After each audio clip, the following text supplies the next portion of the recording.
Pak Rudianto lalu anggota DPR kita. Ya, Pak.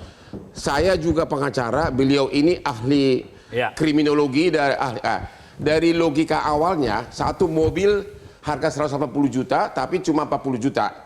Kedua, pertemuan pertama di Pandeglang sudah ditodongkan pistol, ditabrakkan mobilnya. Ketiga, tidak ada pengeroyokan, langsung dur. Apakah menurut Bapak setuju dengan Pak Ito bahwa itu ada unsur kesengajaan atau ada niat kejahatan?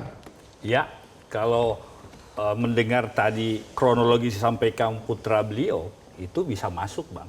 Masa masuk? Kesengajaan. Karena tidak ada tembakan peringatan misalnya. Bahkan di pertemuan pertama di Pandeglang sudah ditunjukkan pistol. Sudah ditunjukkan pistol. Makanya yang saya catatan kritis saya sebenarnya, Bang, kepada Kapolsek ini, Polsek ini kan menarik. Menariknya adalah negara harusnya melindungi warga negara. Tiba-tiba pelaku kejahatannya adalah alat negara untuk urusan pertahanan keamanan. Yang melakukan pembiaran kelalaian adalah alat negara juga. Dalam hal ini Polri. Ketika ada peristiwa kejahatan atau kira-kira ayahanda beliau mau mengambil hak yang dirampas, seharusnya dengan bukti-bukti yang diajukan pada saat melapor Polsek harus menurut saya turun, Pak. Oke, dan memang sudah ditindak katanya ya.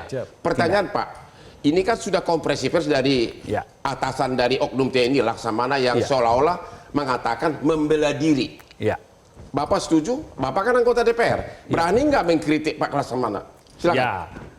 Ini kan mungkin itu yang saya katakan tadi kepada seluruh pejabat publik, khususnya alat negara TNI maupun Polri. Ini catatan kritis, ini koreksi bersama. Pertama, Anda koreksi bersama ketika ada oknum anggota yang melakukan kejahatan atau tindak pidana, jangan terkesan kita melindungi.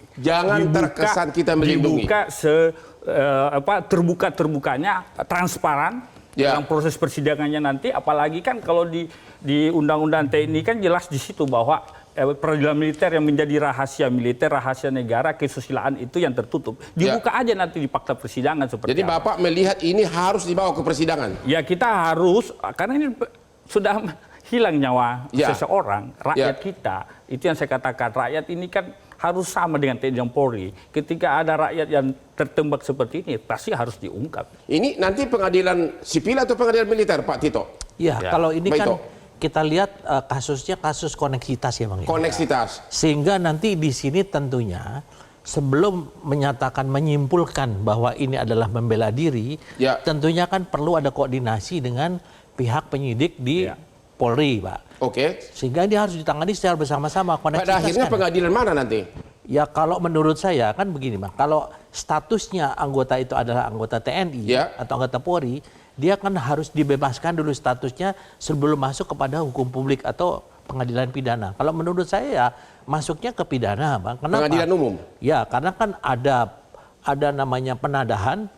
Yang kedua adalah menghilangkan nyawa orang lain. Jadi ada dua dugaan tindak pidana, penadahan dan menghilangkan nyawa orang lain. Ya, betul, Bang. Jadi itu yang memang perlu ada koordinasi antara pihak TNI dengan pihak Polri sehingga nanti perbuatan kasus koneksitas ini bisa ditangani secara bersama-sama.